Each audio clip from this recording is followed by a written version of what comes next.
মতিউর রহমান নিজামী, মুজাহিদি, সাইদি, দেলোয়ার হোসেন সাইদি, কামরুজ্জামান, কাদের মোল্লা, এদের সবাইকে তারা মিথ্যে মামলা দিয়ে গ্রেফতার করে রেখে দিয়েছে। তারা ভেবেছে তারা স্বাধীনতা বিরোধী বলে তাদেরকে গ্রেফতার করেছে। আমি বলতে চাই, আজকে তারা যে অবস্থা করেছে, গোপন চুক্তি করে, স্বাধীনতার পরেও যে গোপন চুক্তি করেছে, স্বাধীনতা বিরোধী শক্তি হলো এই আওয়ামী লীগ, হলো স্বাধীনতা বিরোধী শক্তি, দেশের বিরোধী শক্তি হলো এই আওয়ামী লীগ। আগে তাদেরকে ব্যবস্থা করতে হবে, তবেই এই দেশ নিরাপদ হবে, স্বাধীন হবে।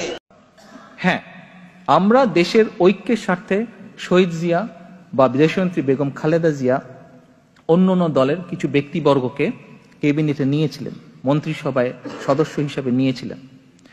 তাদের কারো বিরুদ্ধে শেখ মুজিবের সময় বা শেখ হাসিনার অন্য শাসনামলেও তাদের কারো বিরুদ্ধে শেখ মুজিবের সময় অফিসিয়ালি রাজাকারের আইনে বিচার হয়নি, তারা জেলও খাটেনি, কোনো কিছু হয় নাই। তাহলে কি দাঁড়ালো?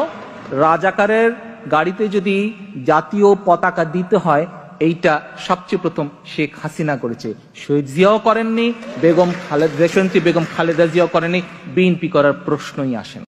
যদি সেই রকম কোন ভুল জামাতে ইসলামী করেই থাকতো, তাহলে 72-এর 10 জানুয়ারি থেকে 75-এর 15 আগস্ট পর্যন্ত শেখ মুজিবুর রহমান সাহেবের নেতৃত্বে এই দেশ পরিচালিত হয়েছে, আওয়ামী লীগ দেশ শাসন করেছে। এখানে 24,000 মামলা এই ধরনের দায়ের করা হয়েছিল। সেই মামলাগুলোতে কই জামাতে ইসলামের তো কোনো নেতার নাম ছিল না। জি, ধন্যবাদ। যদি সেই নেতা তখন তারা অপরাধ করেই থাকতেন, তাইলে জামাতের নেতৃবৃন্দের নাম কেন তারা দেননি? কি এমন শক্তি জামাতে ইসলামের ছিল যে তাদের নাম বাদ দিতে হবে? তাদের জন্য কি এমন চ্যালেঞ্জ ছিল? তারা অনেকেরই নাম নিতে পারলেন, তুলে আনতে পারলেন। এর প্রমাণটা দেখুন যে এই সরকার কয়েকদিন আগে যে সরকারটা পতিত সরকার বিদায় নিল, সেই সরকারের মুক্তিযোদ্ধা বিষয়ক মন্ত্রণালয় এই দেশে রাজাকারের তালিকা তৈরি করলো 10,000-এর, এর মাঝে 8,183 জন হইল আওয়ামী লীগের। কি বলবেন এখন আপনি বলুন? আর সেখানে 134 জন ছিল জামাতে ইসলামের, অন্যান্যরা আরো ভাগ বাটোরা পেয়েছে।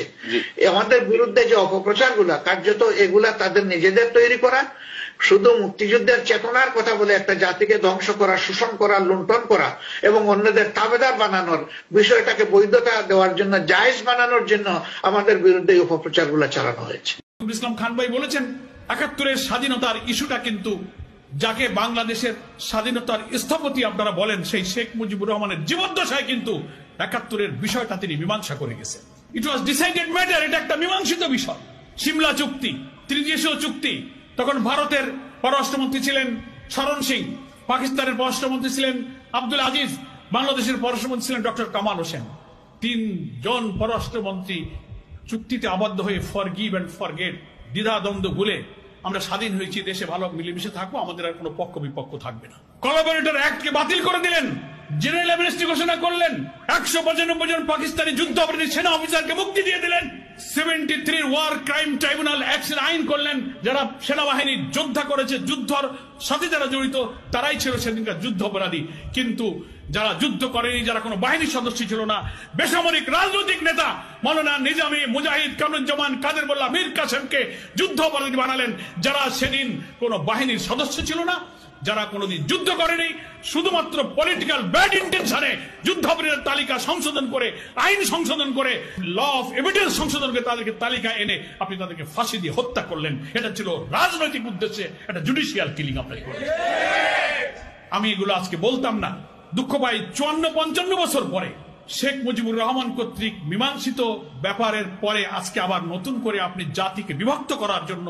ভাই, আমাদের অনেক পরে মালয়েশিয়া, সিঙ্গাপুরের মতো দেশেরা স্বাধীন হয়েছে। সবসময় রাজনৈতিক প্রশ্নে অনেক বিভক্তি থাকতে পারে, পক্ষে বিপক্ষে। স্বাধীনতার পরে সবাই কিন্তু একসাথে মিলেমিশে দেশ গড়ে। কিন্তু আমরা 54 বছর পরেও শুধুমাত্র দলীয় হিরো স্বার্থে আমরা মীমাংসিত বিষয়গুলোকে টেনে এনে ক্ষত সৃষ্টি করে জাতির মধ্যে বিভক্তি এবং অনৈক্য তৈরি করার চেষ্টা করছি।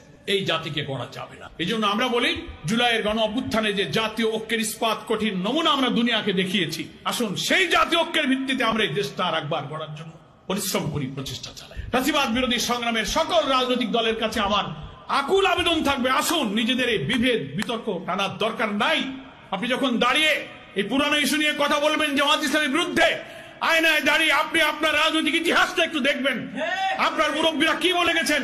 তারা জোট করার সময়, রাজনীতির সময়, ভোটের সময়, সরকার গঠনের সাহায্যের সময়, রাষ্ট্রপতি নির্বাচনের সময় আন্দোলনে একসাথে হাতে হাত ধরে গুলির মুখে জীবন দিয়ে যখন লড়াই করেছেন, তখন এইসব পুরনো কথা মনে ছিল না। এই কথাগুলো আয়নায় দাঁড়িয়ে একটু ভাববেন। ৭১-২৪ আমরা যাচ্ছি ছাত্র শিবির সভাপতির কাছে। উনি যা বললেন ৭১-এর সঙ্গে ২৪ও নিলেন, কিন্তু তাহলে তার কথাটাকে আপনি কতখানি গ্রহণ করবেন ছাত্র শিবির সভাপতি বলেন? আচ্ছা, প্রথমত ভাইয়ের প্রতি সম্মান রেখেই বলছি, ওনাদের বিবৃতির পর আমরা প্রথমত খুবই আশাবাদী হয়েছি যে বাংলাদেশে মানে গণতান্ত্রিক একটা ধারা, মত প্রকাশের একটা ধারা যে এত চমৎকারভাবে হতে পারে, তো আমরা অবাক হয়েছি এবং খুব আশান্বিত হয়েছি, দুটি হয়েছি। তো আমরা আমাদের বিবৃতিতে পরবর্তীতে বলেছিলাম যে দেখুন, ৭১ সালের ইস্যুটা ছিল টিক্কা খান এবং ভুট্টো, তাদের সরাসরি মদদে কিন্তু বাংলাদেশে গণহত্যা চালানো হয়েছে এবং ছাত্র শিবির স্পষ্ট বলছি যে এই গণহত্যার অবশ্যই বিচার হওয়া উচিত। এখন এখানে প্রশ্ন হলো যে ১৯৫ জন চিহ্নিত যুদ্ধ অপরাধী ছিল, তাদেরকে কে ছেড়ে দিলেন? শেখ মুজিব। তাহলে যদি ১৯৫ জন যুদ্ধ অপরাধীকে ছেড়ে দেওয়ার জন্য যদি দায়ী করতে হয়, তাহলে আমি এখানে শেখ মুজিবকে দায়ী করব এবং শেখ মুজিবের মরণোত্তর বিচার হওয়া উচিত। সেকেন্ড পয়েন্টে আসুন, যদি ৭১ ইস্যুতে ছাত্র শিবির ৭৭ সালে প্রতিষ্ঠা হওয়ার পরও সে দায় ছাত্র শিবিরের উপরে দায় দিয়ে দেন বা দায় চাপিয়ে দেন, সে প্রসঙ্গে আসি, তাহলে জিয়াউর রহমান, আমি প্রথমে ওনার প্রতি শ্রদ্ধা জ্ঞাপন করছি এবং আমার দৃষ্টিকোণ থেকে এখন পর্যন্ত বাংলাদেশে যারা রাষ্ট্রনায়ক ছিল আমি ওনাকে শ্রদ্ধা করি এবং দূরদর্শিতা, দেশপ্রেম, আধিপত্যবাদের বিরুদ্ধে অবস্থান ওনার চমৎকার ছিল।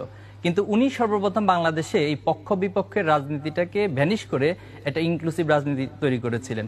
এরপরে দেখেন তিনি শাহ আজিজুর রহমান, তিনি চিহ্নিত স্বাধীনতা বিরোধী ছিলেন, ওনাকে বাংলাদেশের তিনি প্রধানমন্ত্রী করেছেন। আব্দুর রহমান বিশ্বাসকে তিনি রাষ্ট্রপতি করেছেন। মশিউর রহমান জাদু মিয়া ওনাকে করেছেন। এরপরে যিনি বর্তমান মির্জা ফখরুল ইসলাম আলমগীর, বিএনপির মহাসচিব, ওনার বাবার বিষয়টা জানেন। এই যে জিয়াউর রহমান এই কাজগুলো করেছেন, এখন যদি আপনি ৭১-এর দায়গুলো কাউকে না কাউকে বারবার দেন, তাহলে জিয়াউর রহমানকে দায়টা কি ওনারা এড়াতে পারবেন? ছাত্রদলের সভাপতির কাছে আমার প্রশ্ন। এরপরে আসুন যে টিক্কা খান এবং ভুট্টোর যে বিষয়টা, তাদের গণহত্যার দায়টাকে আরেকজনের উপরে চাপিয়ে দেওয়ার যে মানসিকতা, এটা আমি মনে করি তারা টিক্কা খান এবং ভুট্টো দালাল হিসেবে বাংলাদেশে প্রতিষ্ঠিত, এবং যারাই এই গণহত্যার দায়কে পাকিস্তানকে অ্যাভয়েড করে সেটা জামাত বা ইসলামিক দলগুলোর উপর চাপিয়ে দেওয়ার চেষ্টা করে, আমি মনে করি তারা স্পষ্ট বাংলাদেশের টিক্কা খান এবং ভুট্টো দালাল হিসেবেই তারা চিহ্নিত হবে।